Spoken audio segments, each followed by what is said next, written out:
ফরিদপুরের উপজেলা পরিষদের নির্বাচনের প্রচার প্রচারণার আরও খবর জানাতে সরাসরি যুক্ত হচ্ছেন সহকর্মী সুজাউজ্জামান জুয়েল। জুয়েল, উপজেলা নির্বাচনের প্রচার প্রচারণা কেমন দেখছেন? ভোটার ও প্রার্থীরা কি বলছেন জানাবেন। আপনাকে ধন্যবাদ।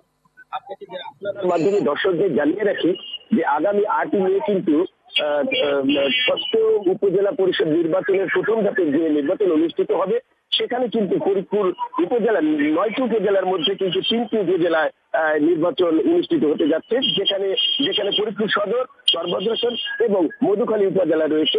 এই তিনটি উপজেলার মধ্যে কিন্তু 24টি ইউনিয়ন রয়েছে, যেখানে 2টি পৌরসভা রয়েছে। এই নির্বাচনে সাধারণ যে ভোটার রয়েছে তারা কিন্তু অংশ নেবেন।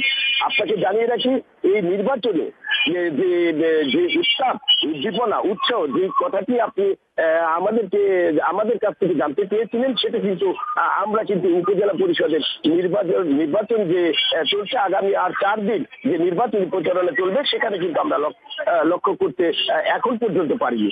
এছাড়া আপনাকে জানিয়ে রাখি এই নির্বাচনে কিন্তু 3টি উপজেলায় 18 জন চেয়ারম্যান প্রার্থী প্রতিদ্বন্দ্বিতা করছেন। এর পাশাপাশি 16 জন পুরুষ ভাইস চেয়ারম্যান অংশ নিচ্ছেন। এর বাইরে মহিলা যে ভাইস চেয়ারম্যান আছে সেখানে কিন্তু আপনার 9 জন প্রার্থী প্রতিদ্বন্দ্বিতা করছেন।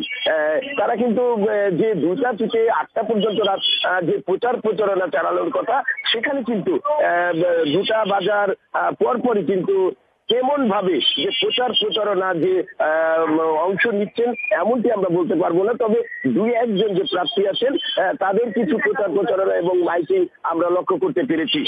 আমরা সাধারণ ভোটারের সাথে কথা বলেছি, বিভিন্ন ভোটার যারা তারা তাদের বক্তব্য তারা উপস্থাপন করেছেন এভাবে যে আসলে বর্তমান যে বাংলাদেশের উপর যে তাপদাহ অর্থাৎ যে গরমের যে একটা তীব্রতা, সেটি কিন্তু প্রচন্ড ভাবে আমাদেরকে,